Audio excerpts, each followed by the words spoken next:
Tank Podcast with Gus and Geoff and Burnie and Joel and Matt and other people like Gavino. It's a Drunk Tank Podcast. Drunk Tank Podcast.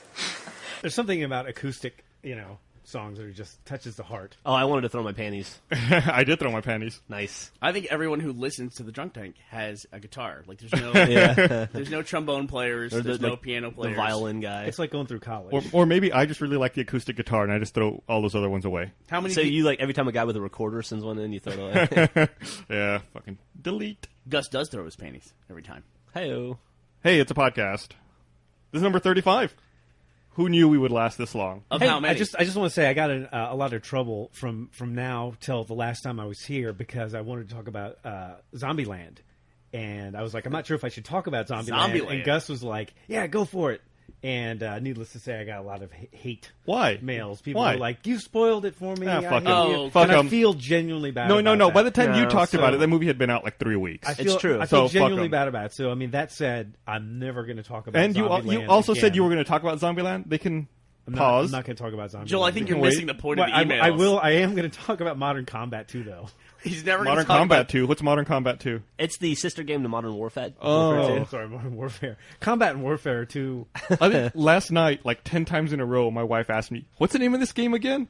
Oh, What's the really? name of this game again? I had to give her the fucking box. I was like, "Here, just hold on to this. Anytime you're going to ask me the question, look at the box." Why is that important to her? What the name of the game? I don't is? know. I have no idea. What is the name of the game?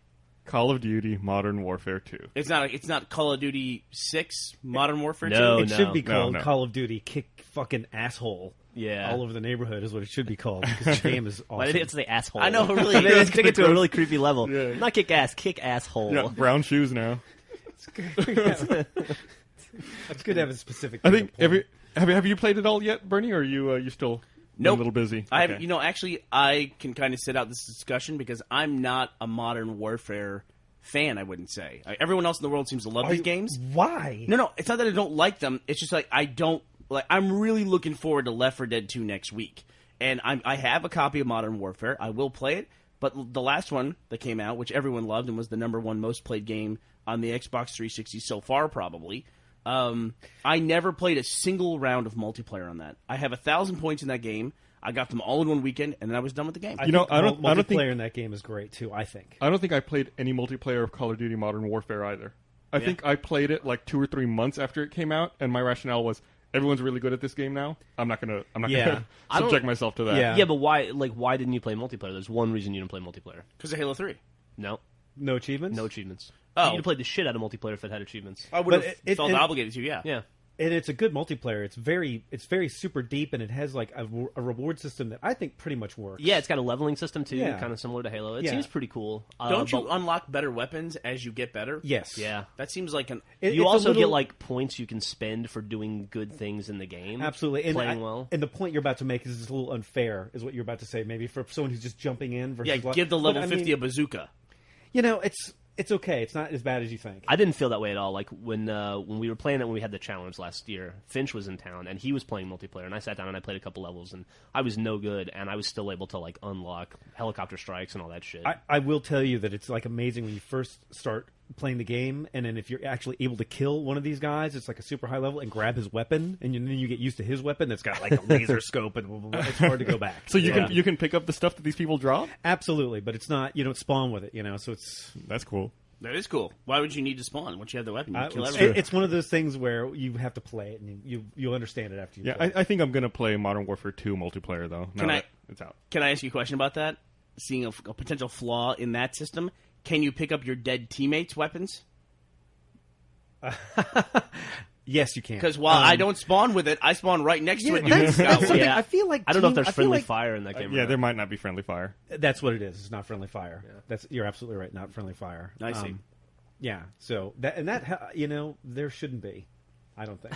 Yeah, I think there should be friendly fire. I think that's an People- important part of any game. I don't like the be a term setting. friendly fire.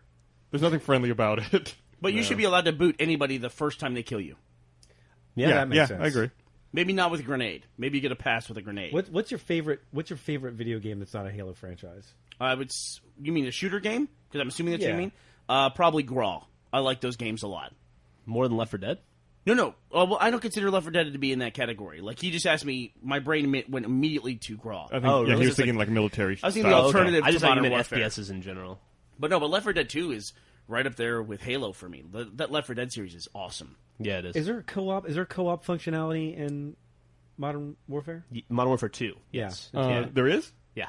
See, I feel like that's another leap forward. There's not the single player campaign, but they have those. I can't think of what they're called off the top of my head, but they have those missions. You can the special do. ops? Special ops missions. Those are co-op. Oh, I haven't done those yet. I haven't done them yet. Yeah, and So- there's achievements for all of them. Let me ask a really simple question then to all of you.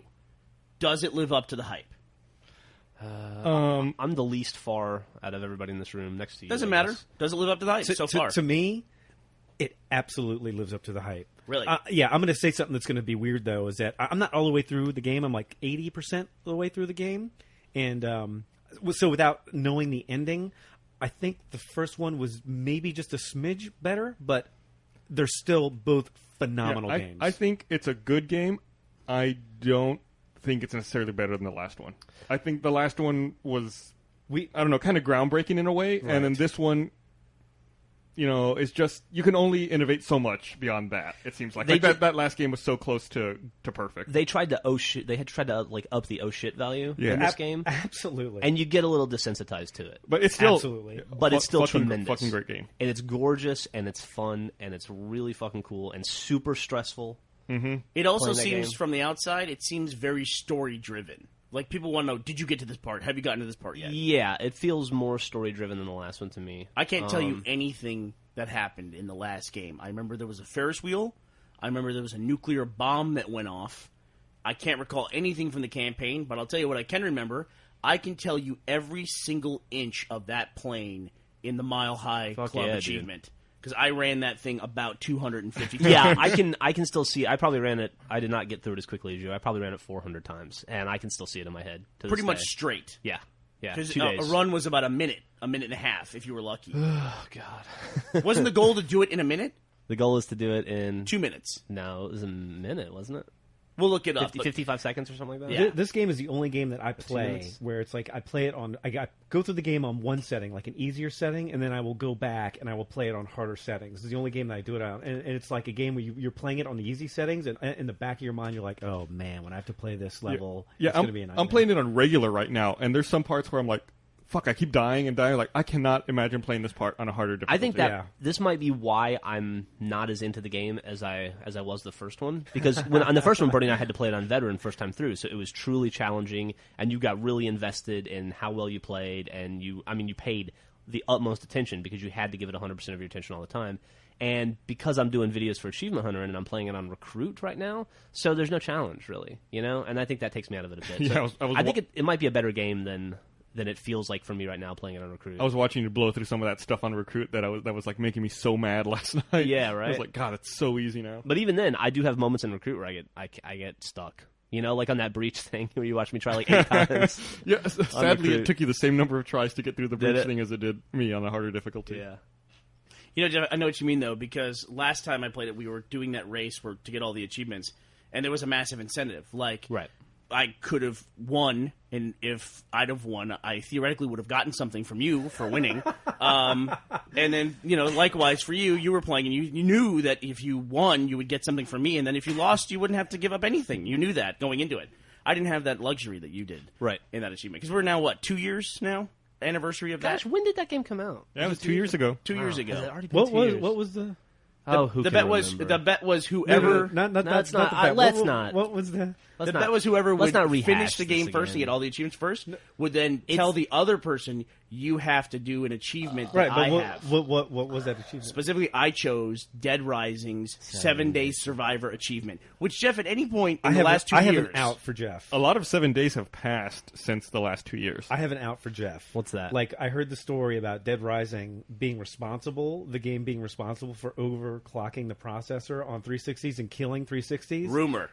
Total rumor. But I don't know. Don't use the word overclocking. It's not overclocking. I'm sorry, not over. What is the term? It just Listen, I don't want to do Fries this. it. I don't want to get into the thing where I defend myself because that just makes Bernie mad, and I have to sit in this room with him for the rest of the day, and he's going to be pissy with me all goddamn day, and he'll yell at me about some dumb shit that has nothing to do with me. So I'd rather just move on and talk about something else. Do you remember when you won the "Can you get 10,000 points in a week" bet? I won it in 3 days. You won it in 3 days. How many days did I pay you?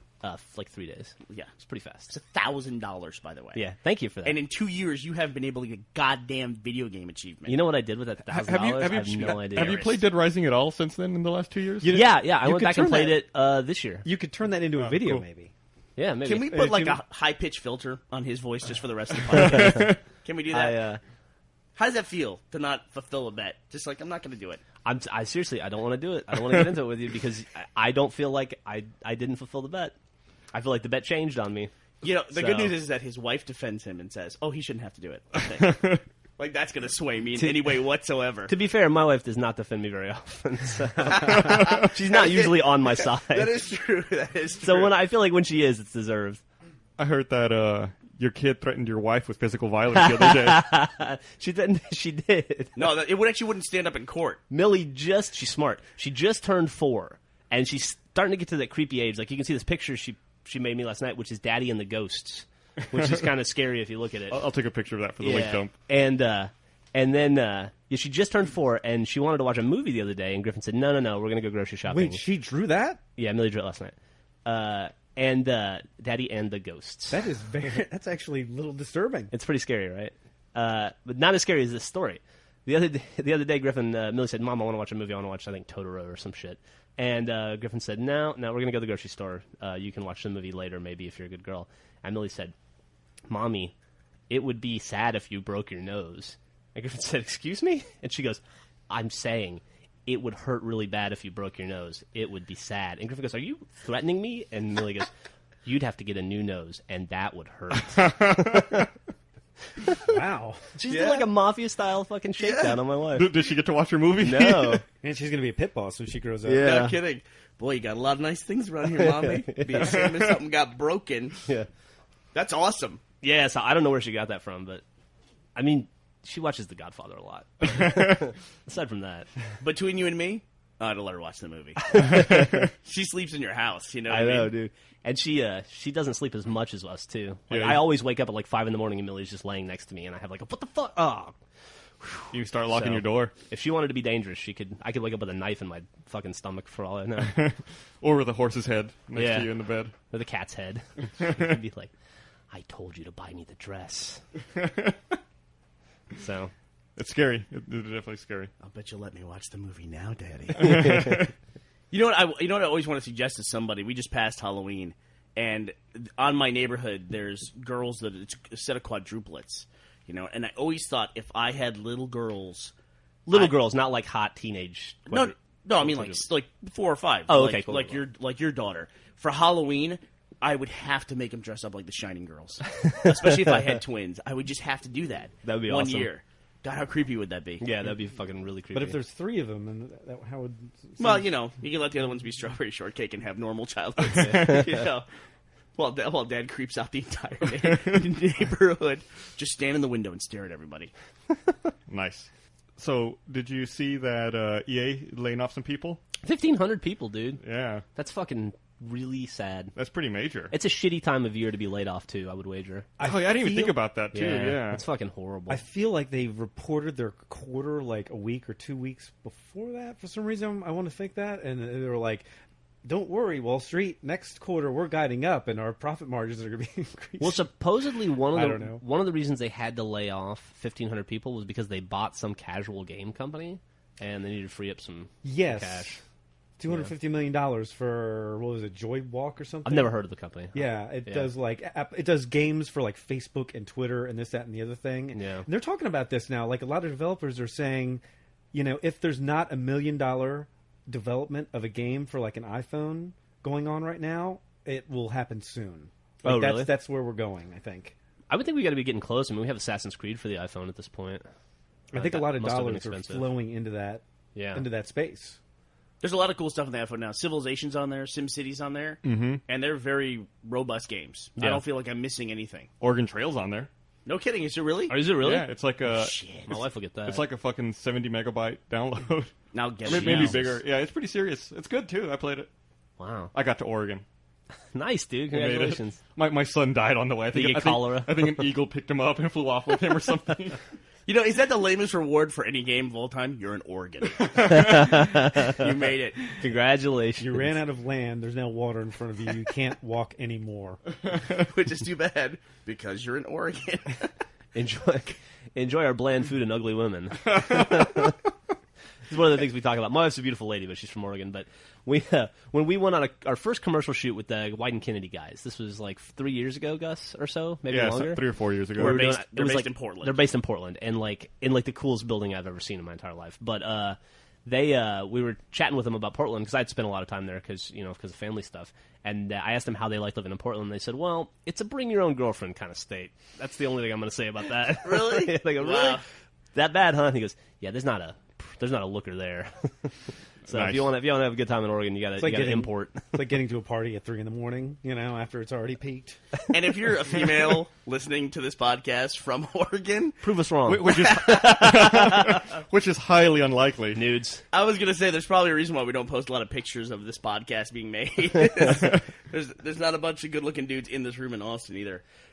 But one thing about Joel, though, I want to point out is that Joel is secretly a financial wizard. I don't think many people know that about Joel. Kind of like a savant in a way. Yes. Like Rain Man. Like incapable of normal everyday like tasks and interactions. But if you put like a copy of Money magazine in front of him, fucking Yes, magazine. If it doesn't have power, that's always a There you plus, go. But like, he knows when EA reported their quarter, and he keeps up with all of that. Yet I can't get my computer to boot up in the morning.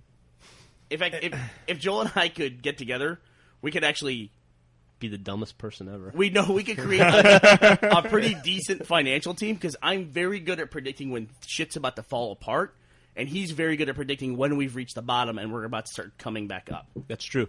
Like, I'm good at storm clouds are coming, and he's great. Like, oh, everything's fine. Turn around. Joel's also good at telling you what stocks he should have bought 9 months ago. That's true. That is true. I will called say it this. on the day. Joel is the you king were of there. that. I called it on the day. I said it again and again and again. I will forever remember that walk back from Chinatown. I will definitely say this. I remember, dude.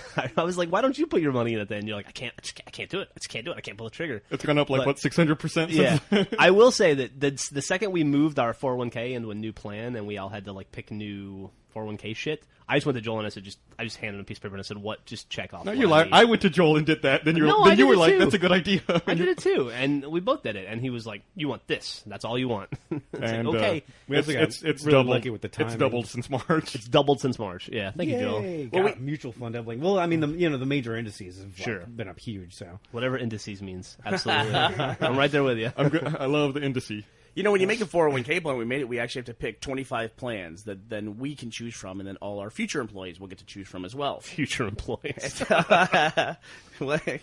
Is EA hiring yet? So I picked 13 of them, and I left 12 slots open and said, "Joel, anything else you want in here?" Basically, because I know nobody else gives a shit. Yeah. So Joel got to pick the last half of our plans, basically. I pick on names that rhyme or come close to rhyming. So. I would think you would pick names that sound like boner. I did that too. If I could sexually manipulate it in some way, I'd do that. That's why we used to play WoW on Bone Chewer, because it was like the most... It's like the funniest thing. It's 1 R away from being the funniest server ever. Also, when we sent out the prospectus for all the different plans, I'm pretty sure that Geoff was picking his based on the cover art. The hotter the chick, the more money, right? That's an excellent point. Yeah. Hot chicks are attracted to money. Look how We all big know those that. fake boobs are. It was totally Those weren't depending free. on the cover of the prospectus what the happy retired people were doing. Like, if they were at home, not so cool. If they were out, like, on a beach, Geoff was like, "That's way better." I gotta pick that one. I don't want to be 60 and looking at my laptop or like garden. That's retarded. I want to play shuffleboard. I'm going to go with those guys. Hey, speaking of EA, we only talked about half of that story. In addition to laying off 1,500 people, they slashed their release schedule in half next year. I'm glad you brought it back around. I was hoping we would talk about that. Yeah, that's just the crazy thing to me is that they're going to go from releasing 50 to 60 titles next year to 30. Well, where's EA at right now, right? I mean, it's like the Madden franchise, like that didn't do very well, right? No, Madden's done really well this year. It has. It It rebounded in the second month and did really well. It's up like 3% over last year's Madden. How did Brutal Legend do? Brutal Legend, I don't know. I don't know how. I know Madden disappointed on the Wii, but I mean that's no surprise. Did they ever sell that weird lawsuit about Brutal Legend? Yeah, I think so. And also though, yeah, it was Brutal Legend. Yeah, they did because they couldn't have released the game until they settled it. What lawsuit's that? Oh, it was a weird thing where like Activision and EA were fighting over Brutal Legend, who had to take it, and then it turned out to be an awesome game. I don't really understand what happened. I think what happened was, you remember Activision when Activision acquired Blizzard last year. You know, they acquired several companies at the same time, and one of the company and after they acquired all these companies, they looked at the projects they were working on, and then there were certain projects that they cut off. Like Ghostbusters was one. Yeah. Brutal Legend was another, and there were just a bunch of titles. Wet was another one of them. I think 50 Cent might have been one. Yeah, too. Blood on the Sand was another one, and they just cut them, and so other publishers had to pick them up. But I think Brutal Legend was like the one exception amongst all of them. I think they cut it, but there was like some confusion about whether or not someone else could release the game. It's weird too because Ghostbusters and Brutal Legend were great games. You know, I really enjoyed Ghostbusters, and Brutal Legend is just fucking tremendous. I thought it was great. I hope there's a Brutal Legend 2. I wish that all video games had stories that well written and engrossing. You know, you get spoiled by stuff like that. And it had like humor to it, and it was funny, and it was like not. It's like everything's so heavy. Like Call of Duty's heavy. Brutal Legend wasn't heavy. No, not at all. You know, it's like nice. It's a show your friend who doesn't play video games kind of game. I should clarify what I said. Activision didn't acquire Blizzard. Activision and Blizzard merged. Right. Yeah. You know, I think that video games are getting more and more like movies all the time, and that's what you just said right there. Is the way video games are, or excuse me, the way movies are. If it's not based on an existing franchise or an adaptation of a movie or a remake or something like that, it's like hard to launch, right? It's very hard to get out there. It's like you almost have to have a name associated with it or whatever. Like with Brutal Legend, That's probably why they tied Jack Black to it, right? Yeah, it's a real shame because especially EA, who had such a bad reputation for such a long time, the last 2 or 3 years has done, I think, a really good job of producing some pretty, groundbreaking and innovative games. I mean, Brutal Legend is unlike anything you've played before. Mirror's Edge was awesome. Dead Space was really cool. They've had some good new IP. It seems like a lot of the game industry is just rehashing and making sequels. Yeah, but it's good to see the new properties out there. Speaking of rehashing sequels, I heard they're rebooting the Medal of Honor franchise now. Yeah, I saw that rumor. I haven't read the story. I didn't know what the deal is. I heard that there's going to be details in the months ahead. Yeah. Why wouldn't you? Why wouldn't you do that? Yeah, sure. Is anyone else tired of shooting Nazis? Nope. I never get told.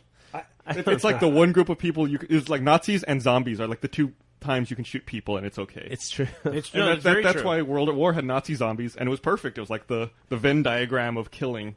Of acceptable killing. Yeah, you know that Left 4 Dead 2 commercial that we made? It's really amazing how the ratings boards don't consider zombies to be people. And you can show much more violent things on a TV commercial because everyone just recognizes that's a zombie. Mm-hmm. And you even choose ones that look more zombie-ish so people won't mistake it for a person.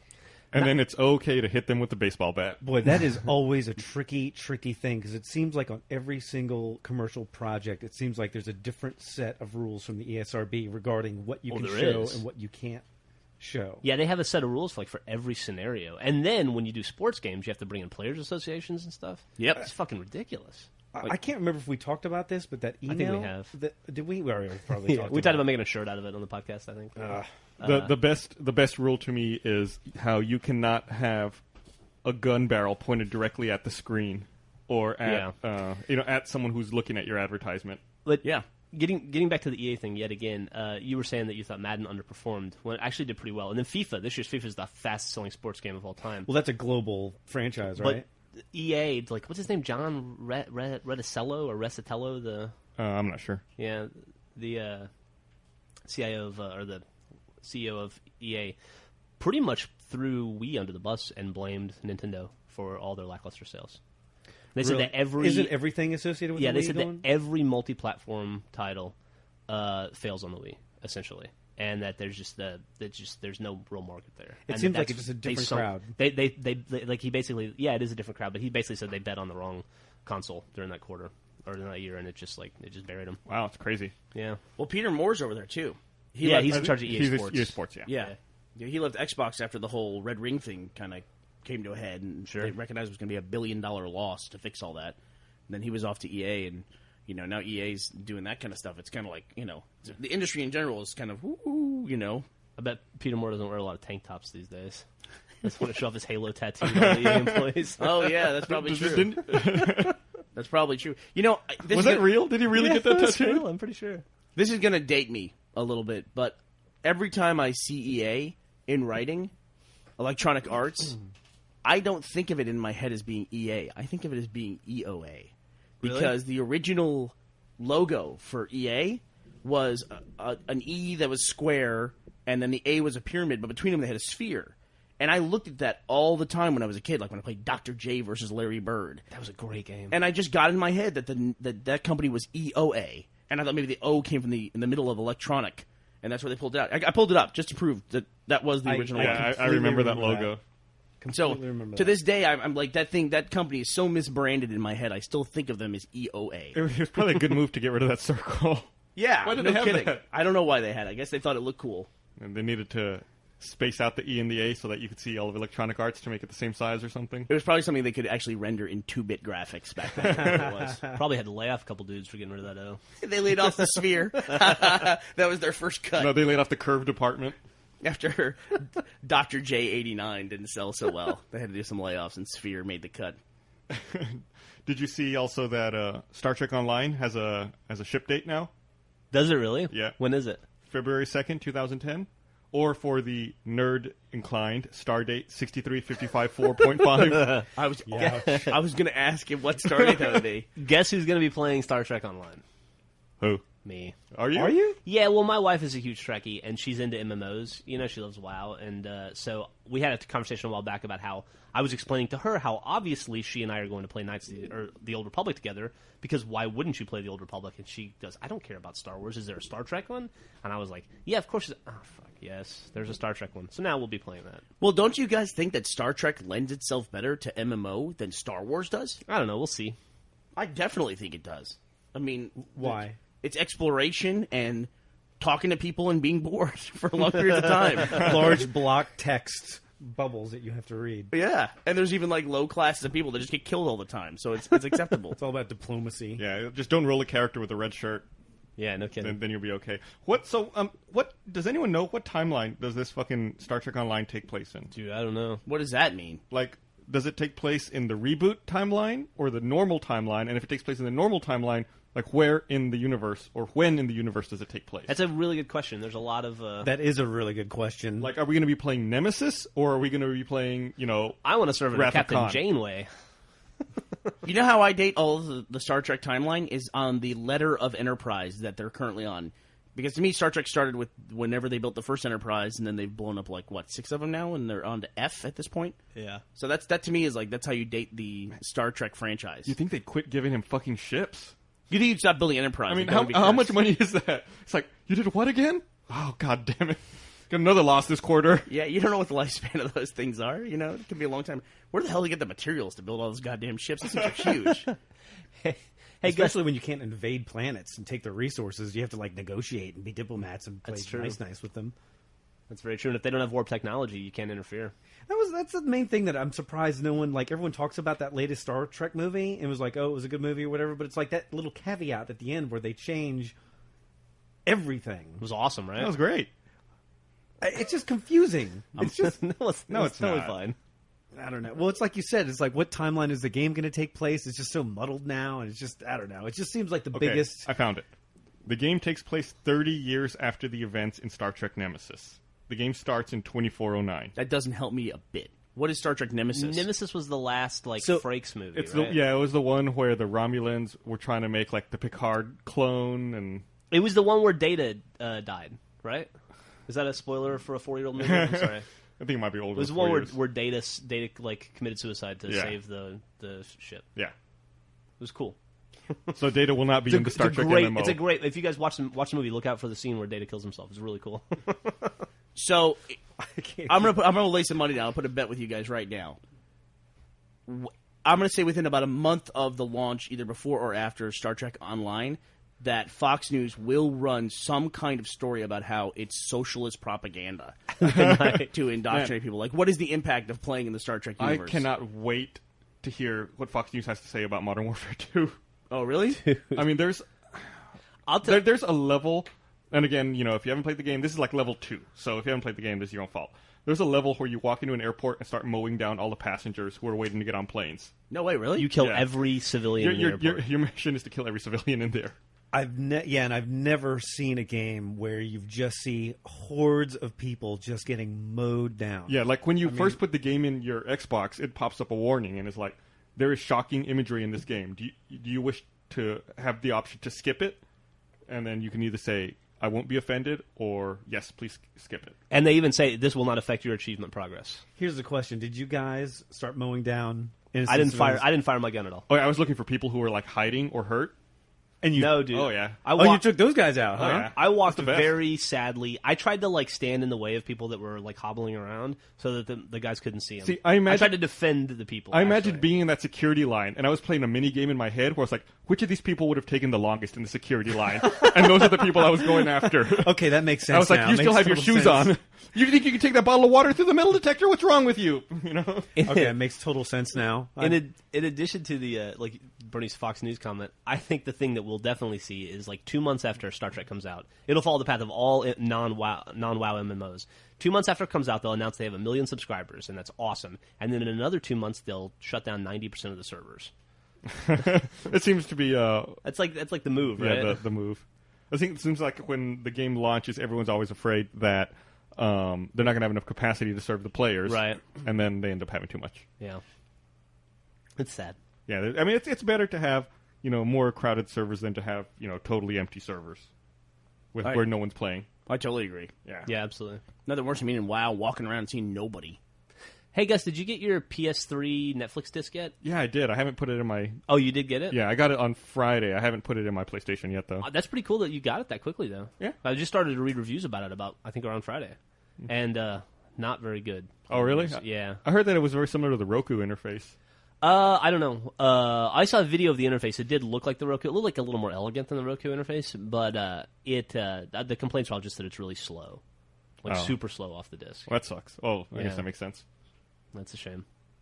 Did you see, Jeff, that the new wireless adapter for the Xbox 360 also came out? The N adapter? Yeah. Yeah. I'm excited. I don't have an N network at home. I don't have an N network, but it makes me want to get an N network now. You and I live about 3 blocks from each other. Can we just... We'll see if we can hook that up. Yeah. I'll put it up on top of a tree. Thanks. What's interesting to me is that it looks like it's black. Yeah, it does look like it's black. It's also got 2 antennas. And if it's black, that's very cool because they have stopped making black accessories, and I wish they would make them because the white ones stand out. There's now a red console for Resident Evil 5. There's a green console. Now there's the Modern Warfare black and gray console. I guess the white one would work okay there, but the black memory card works better with every other console, even like the green Halo 3 one. Sure. Than the white one just kind of sticking out there like a buck tooth or something like that. And there's white chat pads that don't go with the controllers anymore. Yeah, it's annoying. Yeah. You feel the same way about your tacos, don't you? Oh, that blackjack taco? Oh, God. I made these guys all try those black tacos, and they were squishy and disgusting. So if you're a fan of Taco Bell, you might want to skip that. I don't know what Monterey Jack sauce is. I don't know what that is. If you're a fan of your body, you might want to skip it. Yeah. If you live in Portland, don't worry about it. Or if you live in Oregon, don't worry about it. Eat it all you want. Now we're going to alienate everybody who lives in Oregon. This is great, too, because I'm probably going to end up retiring to Oregon someday and end up living in Portland for the rest of my life. Nah, don't do that. Don't retire where your wife's from because... Well, she's from Corvallis, but Portland's 3 hours away. I have a little bit of experience of, moving back where my wife is from. Oh, yeah. They're not that interested after about 5 minutes. Luckily, I like Portland. And it's not like there's a lot of hot chicks to distract me, so... I'd like to retire to Australia. Yeah? I love Australia. I love Australia, too. I'm starting to lean more towards New Zealand, personally. I want to go to Scotland. Bernie and Joel and I went to Scotland for a while back, and I didn't want to leave. That was the most chill place I've ever been in. So my I guess life. once we're done and once we all retire, we're all going to move to the furthest corners of the earth away Pretty from much each other. Yeah. We're to see how many oceans we can put between We'll us. scatter. We'll shut the doors and then scatter to the winds. We're like, there's only 3 continents between me and Jeff. How can I get a 4th in there? Jeff likes those rainy environments, man. It was rainy and cold or whatever, but dude, it was just like the entire city basically existed to drink and facilitate drinking. Do you remember that? The It was one awesome. the one thing I remember about and that the crepe trucks, the crepes and hot dogs. Come on, dude. I could eat that every day for the rest of my life. The best hot dog I've ever had in my life was in Scotland and was served by a guy from, I think, Bosnia. Absolutely. And it was awesome. Yeah. Is that code for something? Yeah, No, not the code for anything. Wasn't Slobodan Milosevic or anything, was it? It was. Was it? It might have been. It's disgusting. I've also wanted to try that kebab truck that's like over here at like 7th and Trinity, a few blocks away from our office. You should do it, dude. I've never gotten around to it. I'm afraid of it because it's across the street from that homeless shelter. I want to try the hamburger truck that's like 5 blocks down that sells Chesse burgers. I went there once, but they weren't open. They misspelled cheese, CHESSE. Oh, you know what? That reminds me. A couple it's a different kind podcasts of ago, cheese. a couple podcasts ago, I was making fun of somebody misspelling calendar on the raid. And the way I said it was they spelled it DAR, calendar. But that wasn't what they spelled wrong. It was they spelled calendar CALANDAR. They didn't put the E in the middle. Right. Yeah. And so I sucked you guys in some kind of weird grammatical like Because we'd all seen it. Yeah. So everyone knew what you were talking about, but everyone who was listening who hadn't seen it on the raid, of course, thought that we were all idiots. Right. And we didn't know how to spell calendar. Right. Which is probably, I mean, we did. That is pretty accurate. We were all like laughing. Ha ha, calendar. And, meanwhile, Brandon's out there misspelling everything he types onto the server. You didn't out him in the last podcast. You outed him this time. Fucking Brandon. You know, the two people I know that graduated from UT the most recently are Jack and Brandon, and they are both borderline retarded when it comes to grammar and spelling. It's really funny because, we'll be walking down the street and Jack will be talking and making grammatical mistakes, and then under his breath I can hear Geoff correcting him. Like Geoff doesn't even say it out loud, but it's like under his breath. It just drives me nuts. Those two guys, it's the first time in my life that I've noticed generational differences that come up in different conversation. Like, we got involved in the whole Yankees winning the World Series conversation, where it's like, these guys just don't have any... We got into this big debate about... They don't know to hate the Yankees yet? Is that what you're saying? They don't know to hate the Yankees. There's a lot of little stuff like that. That'll come with time. But I think I'm done with baseball, by the way. Oh, are you? Yeah. Are you finally convinced that it's fixed?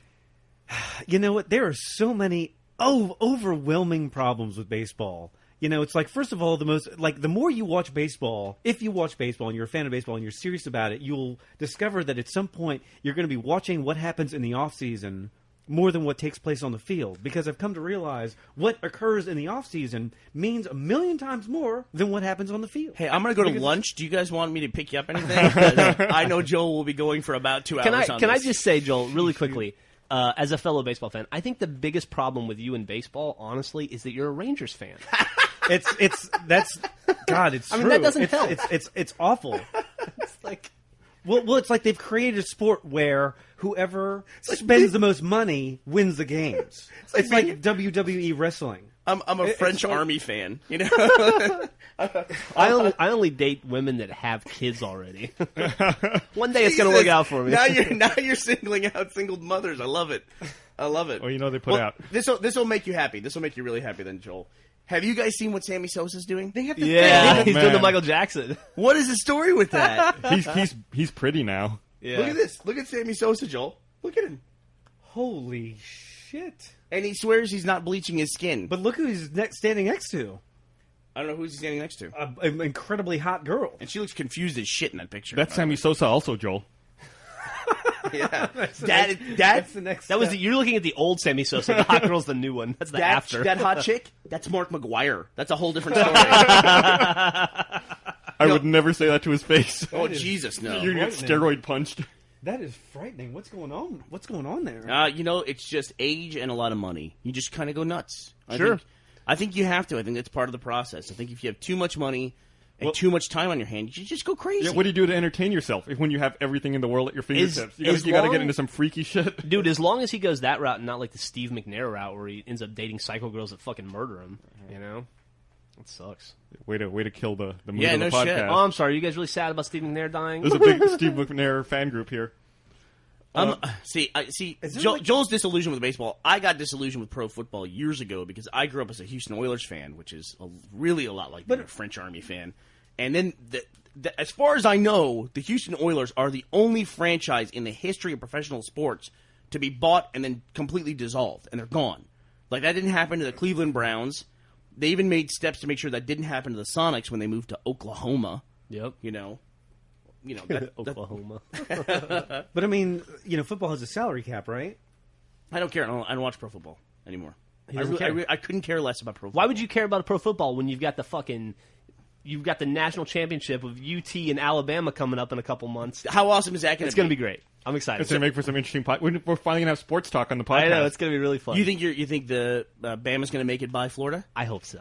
I don't know. We'll see. Florida beat us last year. I think. I'd like to see. We'll get our I'd like to see a comeuppance. Bama UT I'm national championship. actually, and this doesn't mean much to you guys, but I'm actually more worried about Auburn than Florida. At this Yeah, point. no, that makes sense. The final game of the season. It's a rivalry game, right? It is the rivalry game. Yeah. We beat LSU. If we could beat LSU, I think we could probably beat Well, Florida. I just hope UT can somehow get through the rest of its schedule without slipping to number 10. Nah, we on can't. the rankings. Well, somehow. Well, there is A&M still. Yeah, I don't get it. I mean, you guys whipped the shit out of Central Florida, right? Yeah, right. Why didn't that count? What a killer schedule Texas has this year. Well, I mean, we did go against 3 teams that were in the top 25, right? I mean, Oklahoma State was number 14 when we To be fair, there have been 70 teams in the top 25 this year. That's a good point. And Oklahoma's not even in the top 25 now, and that was our biggest game of the year. I mean, it's one of those things where at the time they were overrated. Well, no, at the time they had Bradford in, and then we hit Bradford, and then Bradford went out of the game, and then Bradford being their quarterback, we had him back. They had him back. I mean, he literally was in after being out for several games, and we took him out in the first 2 plays of the game. If Bradford's in their lineup, they're higher ranked than if he's not. Yeah, Well, they might have won some more games, including probably the Texas game. Honestly, I mean, that was a pretty close game. It's true. Oh, snap. I mean, let's be honest. That's good. Texas' schedule this year sucks. I'm a Texas fan. It sucks. I don't want to watch the team play University of Central Florida. No offense if you're an Oregon woman that goes to University of Central Florida. I just don't want to see that. I agree with you completely. I want to see us play Ohio State. I agree with you completely, but it's not enough for us to get unranked out of the top 3. We're not unranked on the top 3. Who's going to unrank us? TCU? Not going to happen. Iowa? Boo-hoo. Not going to happen. You guys are number 2 in the AP still, I think, right? Yeah, ahead of Alabama. Great. So we're going to win the Sports Writers Championship. Well, that's a third of the BCS ranking. Well, though, it's enough to get you to the national championship to play a good team. Yeah. It will be. I mean, as long as you guys stay undefeated, you're playing either Florida or Alabama. That's going to be national championship. That's going to be the story at the end of the day. Is that Texas will essentially be rewarded for having this horrible patsy schedule. Now, granted, we can't affect the conference that we're in. A&M should be better. Oklahoma should be better. Nebraska and Colorado should be better. They're just not. What the fuck happened in Nebraska? They totally dissolved. They were a powerhouse for a while, and then they're gone. Same with University of Miami. Remember? I mean, they went 4 years. They went 4 seasons without being beaten. You talking about Miami, Florida? Yeah. Yeah, dude. Fucking Miami. Hurricanes, right? The last national championship Alabama won was against Miami in the Sugar Bowl, 92 or 93. I mean, that team, to me... They were unstoppable back in the early 90s. Yeah. Notre Dame just lost to Navy this last week. Navy's going to a bowl. They got the first bowl bid, I think, right? Man, is that right? I hate Notre Dame. Do you? God, dude. It's how do you have a mediocre team and yet you have, a contract with NBC? Yeah, that's the thing. I hate that NBC has a deal with them. It's oh, awesome. I get to watch mediocre football every Saturday on NBC. They signed that contract decades ago. I mean, they signed that early 90s, I think. And it was a bad move on NBC's part. They locked up the rights to Notre Dame football. They thought, well, this team's so great right now, they got to be great forever. Who Brandon Tartikoff probably made that call, right? It's who makes that call? I don't know, probably a Notre Dame alum, honestly. Yeah. Good call. Wants to see his team play. Did you go on Jenga Jam last night? No, I didn't go on, but I was attending Jenga Jam while they talked about RVBTO, the Red versus Blue fan event that takes place every year in Toronto, and they're already laying the groundwork for the next one, which will be, I think, sometime in July of next year. Anything interesting come out of it? I don't know. I mean, I know a lot about RVBTO already, but I think a lot more people got to learn about it. They sound super organized, which is great. I was listening to it this morning before we started our podcast. Obo Crazy had a news item about, I guess, some Russian coach for a Counter-Strike team, I guess obviously in Russia, was trying to train his players to concentrate on the game, so he hired strippers. Oh, I saw that on... Wait, what? It was on Destructoid. I saw the images on Destructoid. Yeah, he hired strippers to dance around and try to distract the players away from their game. I heard Lawrence Taylor used to do stuff like that to the opposition or whatever. It would send them hookers in the middle of the night. Lawrence Taylor just got arrested the other day. What a shock! For what? He got in a car accident. It was a suspected DUI. I think actually being Lawrence Taylor is a jailable offense, isn't it? Just walking around as LT. I wonder if he still has enough like residual drugs in his system where he'd test positive. He to this is day. one of the most entertaining figures in the history of sports, though. You gotta love Lawrence Taylor. He was great in Tecmo Bowl. Yeah, he was. He was great in Tecmo Bowl. I loved it. Bernie has a great Lawrence Taylor story about the day he took out Joe Theismann. Now, I don't know if the story is true, but this is a story I always heard about Joe Theismann. It was probably the most horrific injury of modern sports. I remember watching it when it happened. It must have been when they just invented replay and were using it on a regular basis or multi-camera angles. They showed essentially both bones in this guy's calf break. Joe Theismann. He was tackled by Lawrence Taylor, and you just got to watch his leg crumple inside of his uniform. Bend a really wrong way. Yeah, and they showed it from every angle over and over and over again. They were really just horrific about it. And Lawrence Taylor was kneeling next to him and just... Because Lawrence Taylor did it. Yeah, because Lawrence Taylor did it, sacked him and did it. And he's there crying, and Joe Theismann apparently was just yelling because he's screaming, "You can't keep me out of this game, I'll be back, I'll be back." And Lawrence Taylor was, really demure. It's apparently saying, "Oh, man, I'm so sorry, I hope you'll be better, I'm praying for you," all this stuff. And then Joe Theismann's getting on the stretcher, and he's like, "I'll be back, I'll be back, I'll be back." And apparently, I guess Lawrence Taylor just reached his limit of shit-talking for Joe Theismann. And Joe Theismann goes, "I'll be back." And Lawrence Taylor said, "Not today, you won't." As he's being stretchered away to the ambulance. That's a horrible video. That might have been. That's funny too, because that might be the worst football injury I've ever seen. I mean, that was a potent. I mean, when you see a leg break, I don't know. Did you see that Pop Warner video the other day? Oh, the kid getting leveled? That was fucked up. Oh, when they hit head to head. I'm so glad I have a daughter. Man, those are bad coaches. Both those kids lowered their heads like battering rams in a drill. Yeah. And hit each other. I did not see that. No, Yeah, it's like terrible. two not 6 fun. or It's 7-year-old not fun to kids, watch. and There was, and then and you just one of the hear this kid dads just- must have posted that online. Like, it's a good hit. Yeah. It's Idiots. it's That's- really sad. There was something that happened this weekend with a college football player where he dove into the end zone and landed on his head, and the moment he comes out of it, it's like his body is like frozen almost.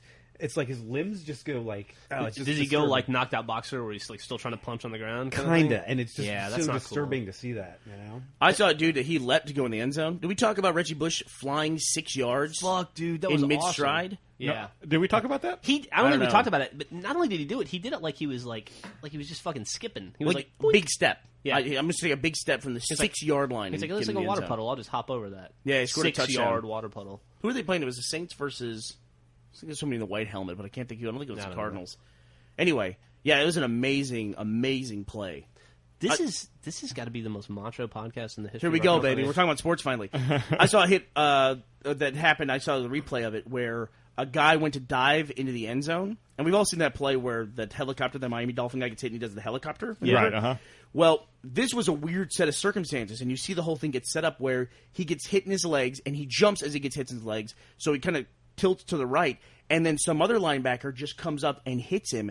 I'm not kidding. He hit him 12 feet up into the air. Really? It was just, you wonder why. And when you see it, you're like, how come this doesn't happen more often? The guy's got to launch straight up in the air because 3 people hit him in a row, and it just all that force. He ends up 12 feet in the air, and he landed flat on his back in the end zone, and he was out after it happened. It was pretty crazy. Wow. You're gonna have a lot of fun link dumping this week, guys. Yeah, I'll have to find all these videos. Matt Jesus. needs to incorporate that into the gameplay. But the craziest injury that I've ever heard of, though, in sports is still the guy, and I don't know who it was. He was, I want to say he was a lineman, and he was blinded by the ref. Oh, right. The ref threw a flag, and it just so happened it came down into his helmet, and the weight hit him in the eye and But no, blinded when him you permanently. I remember watching that game when it happened. Like the lineman grabs a flag and like throws it on the ground and like goes after the ref. And at the time, you're thinking, "Geez, what an asshole! Why is he going after the ref?" And then like 2 years later, you read the story. You picked up the story about how he's in his 7th eye surgery. And his career is over, and it's just like it really messed him up. It's like that hockey player who got his fucking throat slit by a skate. Right. That was that horrible. was fucked up. One of the craziest ones I'd ever seen, the sports injury, was when Moises Alou broke his ankle. Do you remember that? That was like in '94 or so. I don't remember Moises when Moises Alou? Alou broke his ankle. Yeah, he was like running. I think he was in the outfield. He was running to catch a fly ball, and his foot got caught in the turf, and he fell down. And his ankle was like, instead of being like this, was like this and up. his toe was pointing this way. Just to demonstrate what Gus is doing, he's saying like this, and he's showing a normal foot, and like this, he's showing something that's horrific. And I'll find the video, and you can see Hey, it. Joel, you might remember this. Who was the pitcher in the mid-'90s who was pitching a game and threw a ball so hard he broke his arm mid-throw, and they found out he broke it because he had cancer in the arm?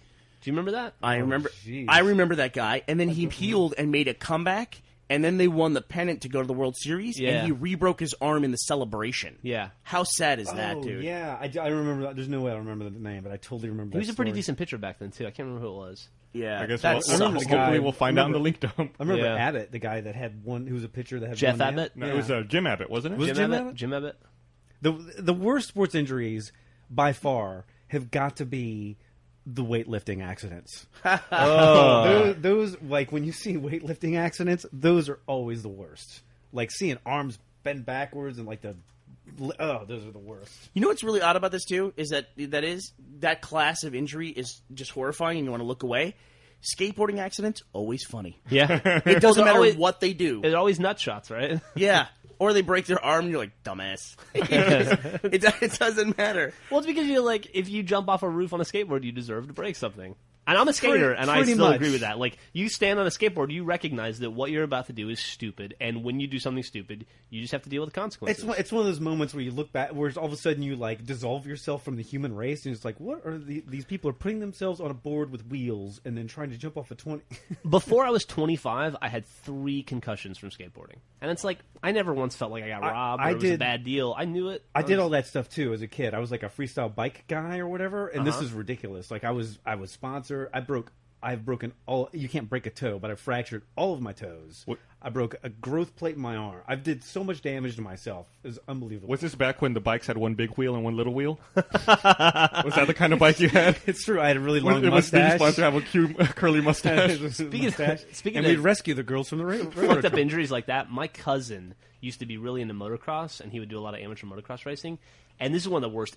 I didn't see it, but one of the worst like breaks I've ever heard of. He broke the bridge of his foot. Right here. What? Yeah, he top broke of his foot? The top of his foot across like you can't see it, but I'm motioning about 3 inches up from the toes, just like right across the top. Snapped it in half. Man. How fucked up is that? It's sad. You know, we were talking about this the other day, and Jeff didn't know. Did you guys know that I was in a diving accident? No, I didn't know. I didn't know. You told me the story. I heard you tell it the other day. I'd never heard it before, A though. diving accident? Well, who was it that was in here? It was Brandon. Yeah. Brandon sent me a link to. It was just like any video you see online. Don't link this. Do not link this. And it was just guys like jumping off a seawall into the water. And it's just a normal day. And then one dude slips and he falls about 30 feet onto cement on his face and dies. And it's like the video you never see online. You always see the guys like, oh, you know, and it's like, you okay? He's like, yeah, that was fucked up. You're like, how the hell did that guy live? This is a guy who did not. Yeah. And I'm sorry. I'm a little confused. A diver who No. Kids jumping off a wall. He was diving off a seawall, and had to clear like a sidewalk below them. He did not clear the sidewalk, and it was so he died. And I can't look at stuff like that, or even watch any kind of like cliff diving, like where a girl jumps off and gets knocked out or hurts her butt or something like that. Because I was in a diving accident. It's like when I look back on it, I just cringe with horror at how close I came to dying. Because we were at a party. I was 17. I was in high school. I was drunk, and we were at one of these subdivisions that had like a man-made lake in the middle, and we all jumped in the water, and then I jumped out, and then a bunch more people jumped in. Like, this is where the party's going now, is down in the water. And so I went to jump back in, but everybody was where I jumped before. So I went to jump to the left, and I don't know why. I mean, I'm just, I guess, a more cautious person. I remember thinking somewhere in the back of my head, don't dive in because you don't know what you're diving into. I jumped in, and I landed on an 8-foot wide drainage pipe that was like an inch under the water. They said everybody said it looked like I bounced off the water, and I broke my leg doing it because I jumped down about 3 or 4 feet. But it was, that sucks. you know, when you go to make that last step off the stair and you realize there's no other step. Imagine doing that from 6 feet high. Did you cry? No, I was like, what the fuck happened? That sucks. And I broke my left leg, and I kind of knew something was fucked up. I thought I sprained it. I actually drove a standard, like a clutch car home that day. And believe it or not, the constant pressure of the clutch on my foot actually felt better. But the next day I woke up and my leg was huge and I couldn't move my foot. And so. It's amazing anyone survives, the age of like 11 to 19. It's crazy. Yeah. Similarly, we found out when Burnie was telling me this, it reminded me When I got stationed when I was in the Army, when I was 18, I got stationed at Fort Hood, which is just about an hour north of Austin, hour and a half north of Austin. I took the bunk. Like, I got assigned the room of a guy who 3 weeks later had died in a diving accident like that, like in Belton Lake, which is up in, about an hour and a half from here. And, like, I moved into some dead guy's room. It was really weird and creepy. I remember being in the Boy Scouts, like at summer camp or whatever, and, like, while I was there, there was this lake that everyone would go to, and sure enough, some guy dived in, and it's like 4 feet of water, dived in, hit his head. Dove. Thank you so much, Geoff. You're always there for me. And no one was around. He was unconscious, and he was like laying, face down in the water for a couple of minutes. And someone, saw the body, and they came and rushed him. And the guy was paralyzed from like the neck down for the rest of his life. And it's just it's horrible. That and motorcycles, number one cause of paralysis. So the moral of this podcast is to never play sports and never dive into anything. And the thing that I always say, always want to point out, never, ever, ever light yourself on fire. Safety first, kids. I see so many videos of kids doing dopey thing where they're going to light their arm on fire or they're going to blow fire. You're going to die. You're going to burn to death. I'm going to combine both your stories about fire and about you moving into the dead guy's room. The room I moved into when I first got to college was the room.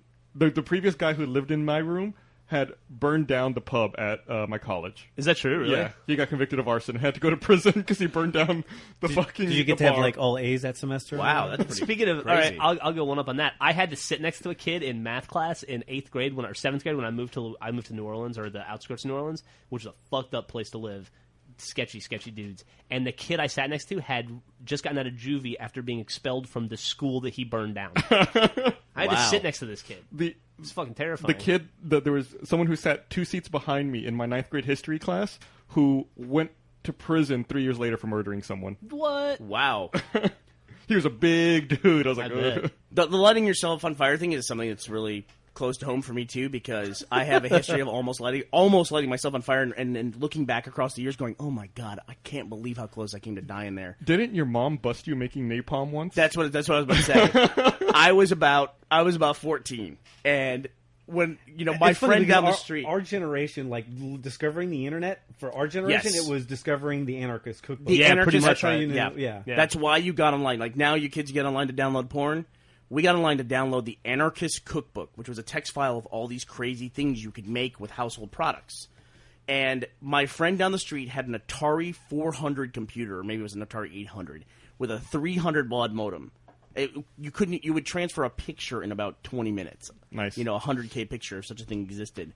And we got the Anarchist Cookbook, and it was how you can make napalm with, I don't even want to say it, but because I wouldn't, don't attempt to do this. I'm going to do a quick disclaimer if this is okay.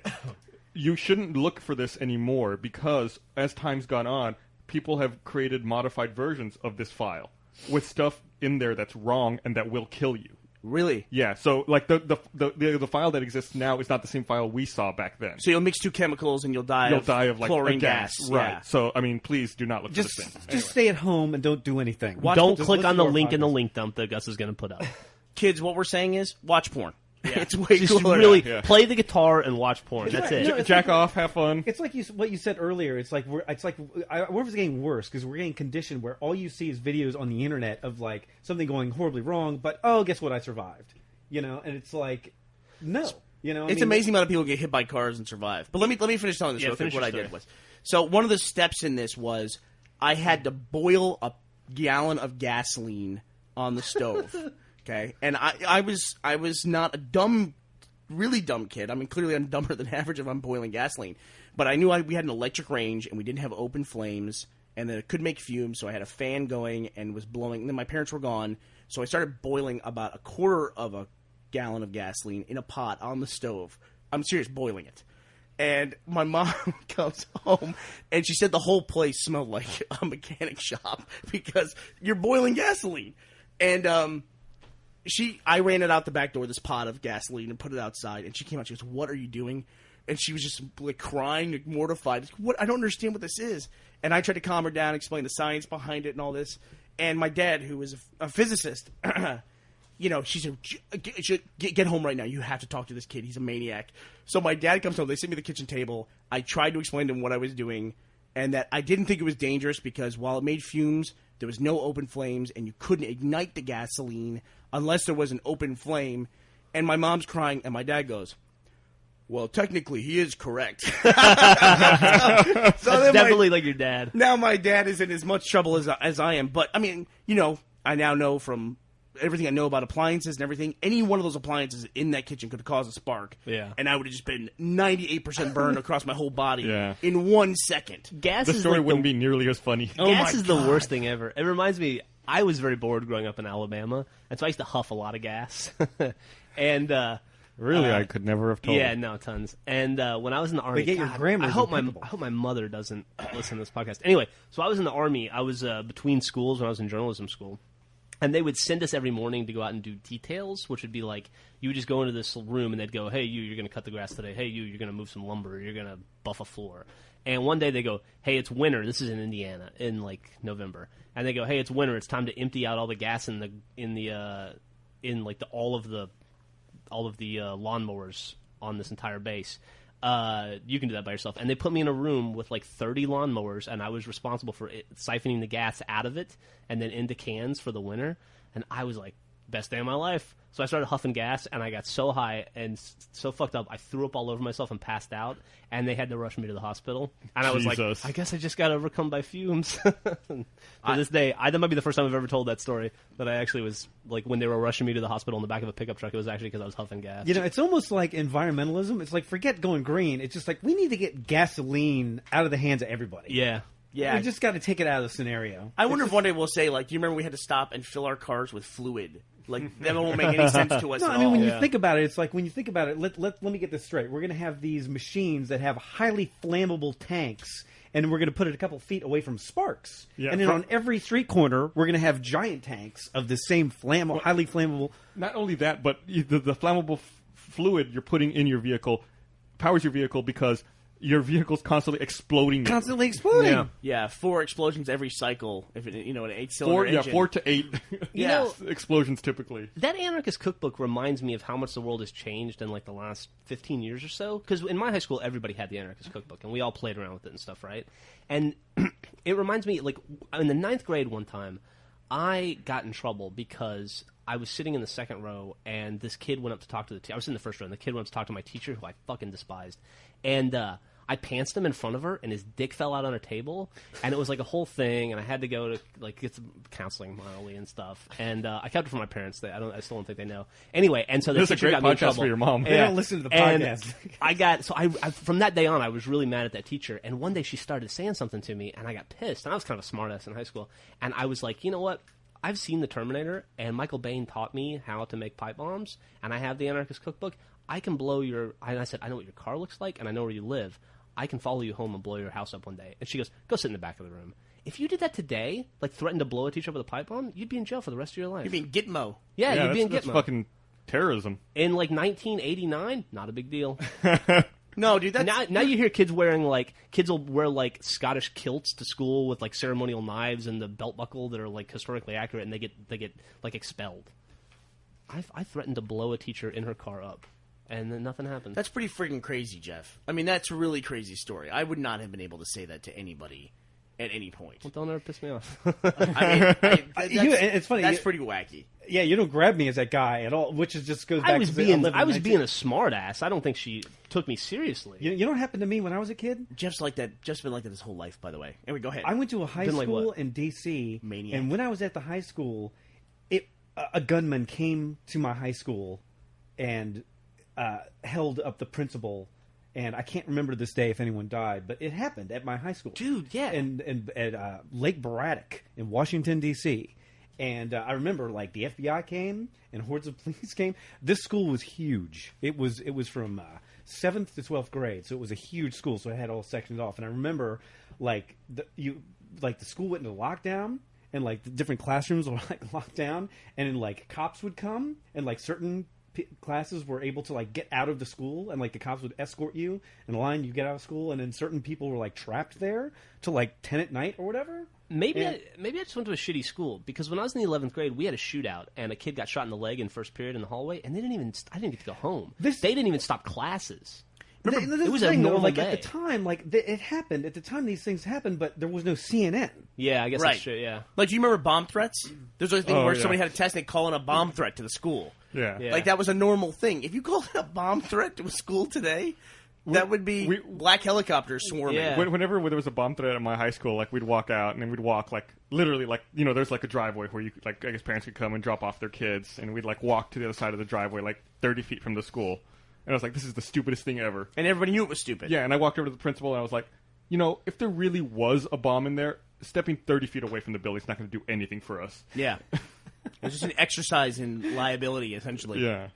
That reminds me of another time in the 10th grade. I sat next to this girl in math class, and she got called to the principal's office, and I was like, oh, you fucking trouble. And she came back 10 minutes later, and I go, what was it? And she goes, my dad makes me carry a gun, and I put it on the floorboard of my car, and I guess one of the teachers saw it, and I had to explain it. Yeah, that happened in my school. Had to explain that happened in my was high it. school. She didn't have to, like, remove the gun or anything. She just had to explain why there was a gun in her car. In the parking lot of the school. In the parking lot of school. It's Right. funny very because different world. we say these stories, and at the time that they happened, like I remember the time that happened, like the school invasion or whatever. To me and to everyone around me, this is fantastic. This is awesome. It's a holiday. We're gonna have a good time. Something interesting. Good times. Our principal could be shot. Who holds Whatever. up a principal? It's celebration.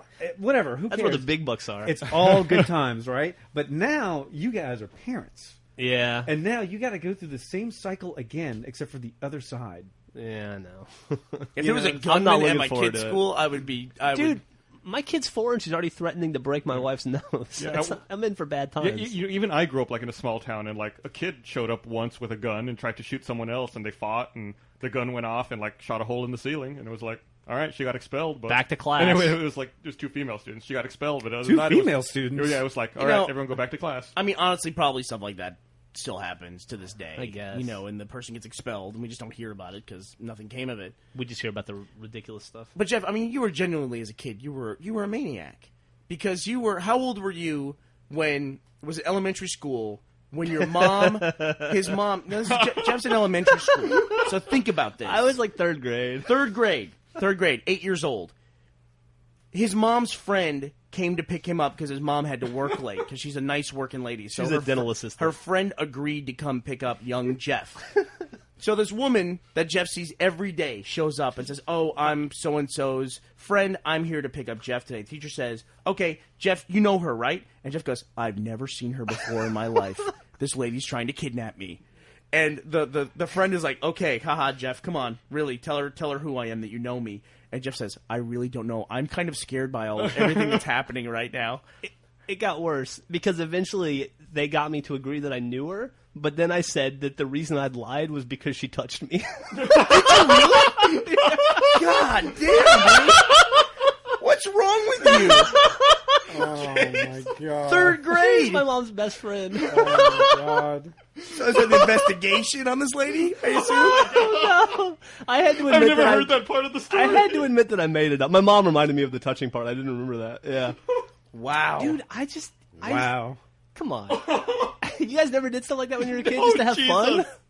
You guys never tried to fuck with adults? No, I never fucked with adults as a kid. Never. Oh, see, I didn't have any respect for adults growing up. I feel like I did, but I never did anything like that. Yeah. God. Dude, that's awesome.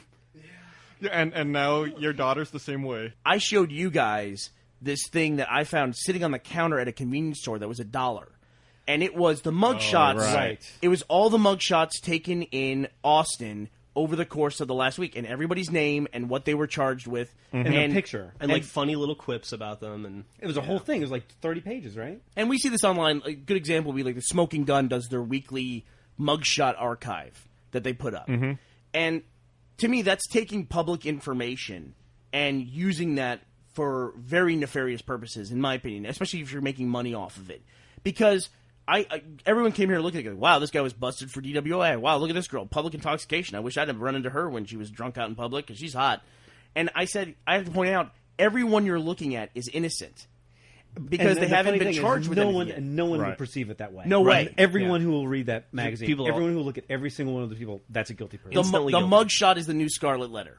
yeah. And the moment somebody gets busted for something and they take a mugshot, The news agencies can put up whatever you can put on the cover of a magazine, the mugshot, and you look like a criminal. It's public record. It is absolutely true. It's like we're so weirdly culturally conditioned. A couple of years ago, our friend got arrested. I'm not going to say why, but she got arrested. And the next morning, Gus was like, "I'll be back," and he drove up to the town that she got arrested in to get her mugshot, and he did. Yep. I'd never gone about the process before. I was like, just wanted to see what it was like. Yeah, I was like, I want to get a mugshot. Wait. And they were like, do you know what the case number is? I was like, no, I know the person's name. And they're like, all right, sit here.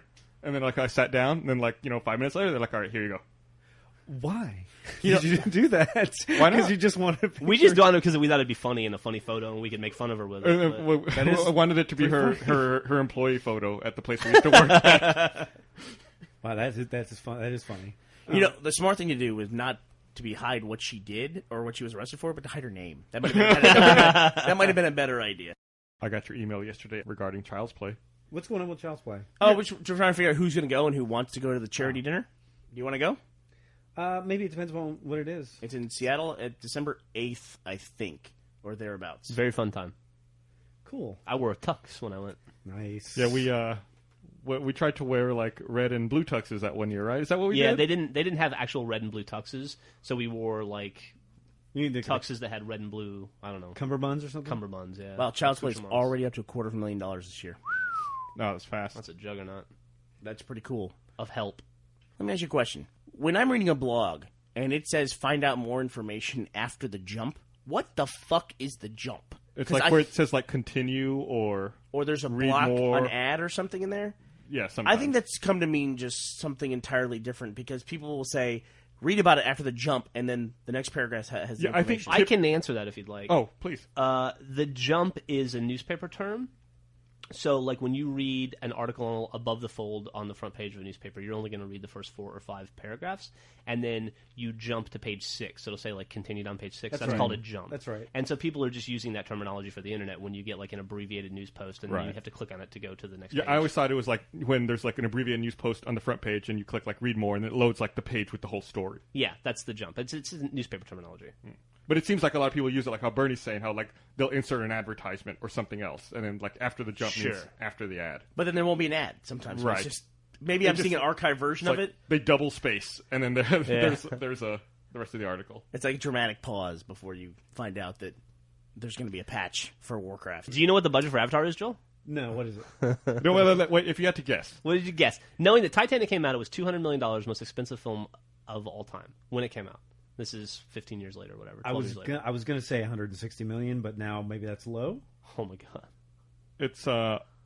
It's estimated to be $500 million. 500 million. That seems impossible to me. But that number, they're rolling global marketing into that number as well. Well, they should. I mean, yeah, which they did for Titanic too. Yeah, $100 million. Yep. It seems like you should just. I mean, I feel like I should go to the theater and just have an orgasm while watching. the second highest grossing film of all time is The Dark Knight. It made like $520 million. It would barely have made money. If James Cameron Avatar is the second highest grossing film of all time, it would clear like 4% profit or something. And that figure, they're also figuring in money that Cameron's put in out of pocket, and like all the money that's actually being used to make. They say that the official budget will probably turn out to be $260 million. It's not a real budget though. Yeah, but it's a big pocket. Yeah. I mean, if you can make it that much of a difference. Although, I gotta say, it'd be pretty cool to have the number 1 and number 2 highest grossing movie. It'd be pretty fucking cool. Back to back. That trailer's tremendous. So we'll see. $500 million buys you effects that I've seen. I mean, the Avatar creatures don't look good to me. I think you'll be surprised when you see it in the film, like in the big screen.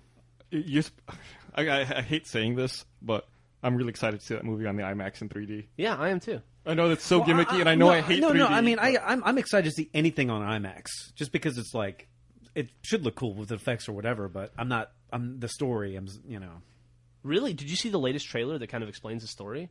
I thought it was awesome. It came out 2 weeks ago. Maybe I haven't. Pretty cool. Yeah, we talked about it last week. Yeah, we talked about it last week. Yeah. Actually, it might have been Jack in here last week. Yeah, it was Jack in here last week. It's a very cool trailer. Very, very cool. And you get a sense of what the movie's about, and it seems really interesting. I found a really cool thing online while we're What's talking that? about fantastical and nutty stuff. I found a site called TheBeatlesNeverBrokeUp.com, and it's presented as a story of a guy who is walking his dog in the desert, and something happens, and he has an accident, and he hits his head. And when he wakes up, he's somewhere else. What he's saying is an alternate dimension. Okay. He was in the same place, but in a different dimension. And he went in and talked with somebody. It was an alternate reality. And the guy that he spoke with, they determined that he was from a different timeline as the guy that he was talking to. And in the timeline where he was, the Beatles had never broken up. And that was a big deal. And this guy had mixtapes because they hadn't had CDs either, for whatever reason. And so he had this mixtape that he had made from recording Beatles songs, and I guess recording them off the radio. And then the guy came back to his own timeline, but had the tape in his hand, and he has new recordings from the Beatles that he has now posted online.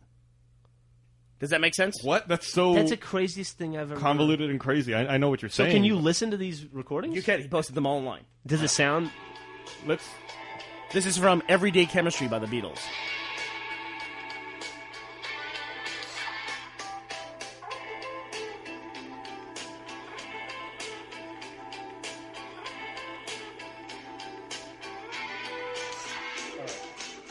I want to hear audio. Yeah, I want to hear it.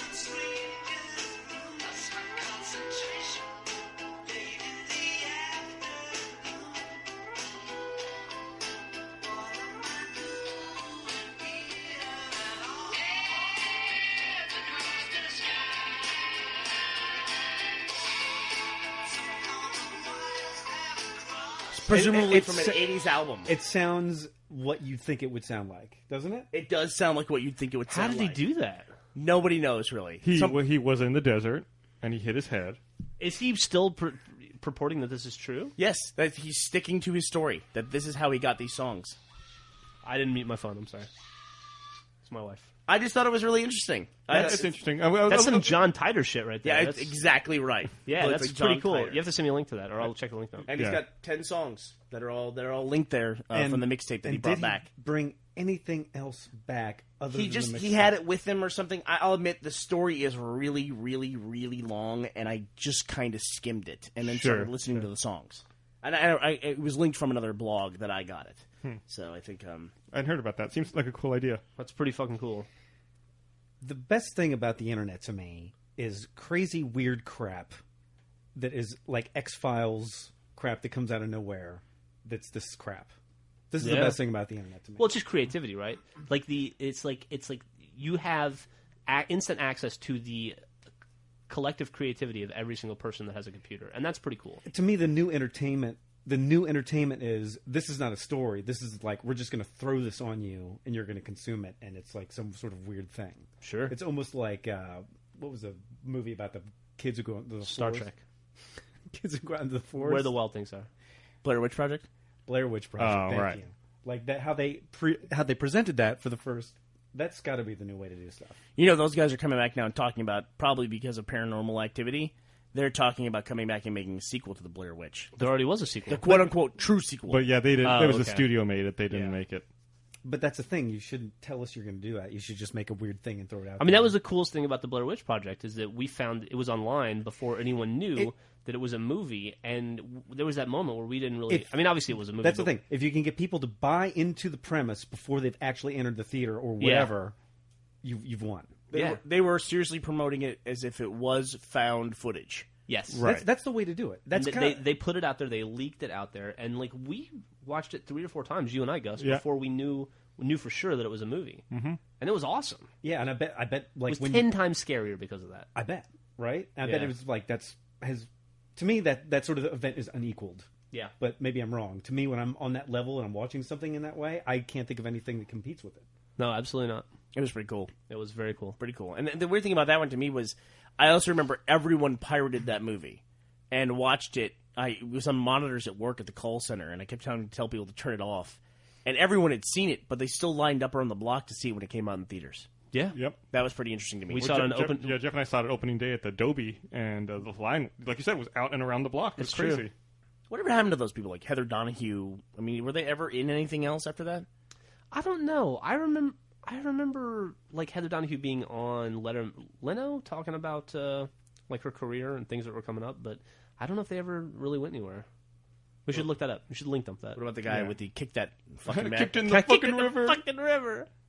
That map was useless. Did you see the supposed Halo Reach screenshots that were leaked online? Yeah, they were weird looking. I don't know. How so? What do you mean weird? I don't know. Like the first level to me was like all green and blue, and it looked like it was in a cemetery or something. Oh, I think it was like they were taken with a camera. Yeah, it looks like yeah. It was hard to make anything out of them. When I first saw those pictures, I was asking myself, I wonder how much of that is just like, I don't know, like they throw up menus or whatever that aren't going to be finalized, or just using old Halo 3 things or whatever. But I don't know.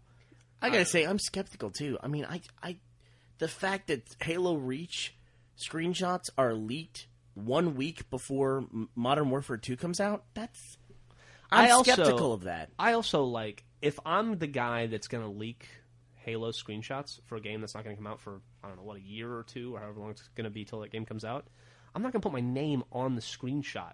Fucking handwritten, Tom Morello. Yeah. I don't know. I can see Which is also the name of a guy from Rage Against the Machine, right? I can see a lot of people doing that, though, because it's like people are so hungry for attention. It's just like, look at me. I don't know how this would have happened anyway. We've been up to Bungie before, and it seems like security's always real tight. Well, what did he say? There was a story behind it. Like, he got, at an MLG event, he got access to it or some bullshit. I don't know. That sounds like bullshit to me. Yeah, Total I don't know. bullshit. Sounds fishy to me. I mean, our experience with Bungie is they don't show anything until they're ready to show it. Yep. And not a second beforehand. And that at some fucking in the back room of some MLG event. Yeah, I don't know. It's interesting. It's really interesting. Yeah, there's a lot of stuff too. There was a Left 4 Dead leak trailer too. The Left 4 Dead 2 one, and I don't know if they've made an official release of that or anything. But you think when something's leaked, they just go, "Fuck it, let's put out the real one." The only time I buy a leak is if there's some sort of connection with somebody who works there. The only time I buy a leak is if there's a lawsuit involved. There you go. Or if there's like legal action taken. This guy putting his name over the top of it like that, I'm actually surprised more people don't do that, because you look at, say, something like the Wolverine thing, the movie that was leaked a month before Wolverine came out, or 2 months before Wolverine came out. Why do that? Why go to all the trouble to get it, encode it, put it out there, take this work away from the people that are working on it, give it away to everybody else, and then there's no reward for it at all. There's absolutely no purpose to do that. Yeah, Nope. but you put, obviously you want some kind of accolades, but you put your fucking name on it and you put a bullseye on yourself. Hey, sue me. Yeah, but the whole prosecute system, me. the whole system doesn't make sense. I don't understand why people do that in general. Yeah, it doesn't make any sense. You know, it's like lighting yourself on fire. It's like, what's the upside? What is Yeah. the upside for doing this? I mean, because it's not like all the people who downloaded it are going to come screaming to your defense and help you out when you're in court, paying $80,000 for all your lawyers to defend yourself. Well, they will defend you on forums. All right. They'll make a hell of a petition. Well, here's the right? question. I mean, is this guy going to get sued? Like, will that happen? I don't know. No, I think that's what Gus is saying. It's like, okay, where's the lawsuit or the investigation? Yeah, let's see a legal reaction, then I'll believe it. Yeah, that's a good If point. I there's mean, no we've never legal seen reaction, it. it's- We've never seen it in the past, right? Have we? Have you known of a case where somebody leaked a game and then got sued? Fuck yeah, dude. Activision just did it. Some dude was selling illegal copies of Call of Duty, Modern Warfare 2, on fucking Craigslist. Activision found out who he was and sent the cops to his house and arrested him. But wait a now minute. they're prosecuting Like, him. is that? But I mean, in terms of leaking, not selling video game. Like, Yeah, but he was selling the game before it came out. I don't know what the deal is with leaking. Yeah, I mean, it's No, the but first like, thing I have a every picture. video game company makes you do, or at least I've heard they do this, is make you sign these lengthy NDAs. And I'm assuming anyone who comes in contact with the footage would have signed something. Any game. I'm not just talking about the Halo Reach or anything like that. You would absolutely think so. And right. So yeah, so where is it? Right? Where's the other shoe? We have yet to see it. It's a mystery. So I think what we're all saying is we hope this guy goes. to jail. It might be up the guy's asshole. They might be kicking him. I with just don't it. think it's real. Brought it back around. I don't buy that it's legitimate in any way. You don't buy the screenshots real? No. Yes, I I don't don't. I don't. That would- either. that would I think explain it's a fake screenshot. That would, Yeah, that would absolutely. explain it. Yeah. It's like the old screenshots you saw, like dual wielding swords and stuff like that. Yep. I think it's a Photoshop. And it's done well enough to where it looks like it's taken on a camera. It's not necessarily that it's done well enough. It's that it's low enough fidelity. It's that camera that's kind of shaky and things Exactly. are out of focus. Exactly. Yeah, I think you're right. I agree with you. And who's to say what that game looks like more than a year out from its release? I don't know when it's coming out. Yeah, like why even like Borderlands wasn't even a cell shaded game until like 6 months before it came out, and they had to update all their screenshots and stuff. I wouldn't want to see what Reach looks like right now, because God knows it's going to change 10 times. Yeah.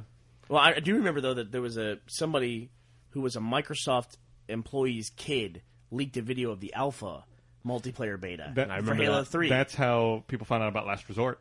Yes, and they had that Last Resort firefight I should say Firefighter. That's an actual mode now. But he was playing Slayer on Last Resort and leaked the video, and it had burned on there the employee's name.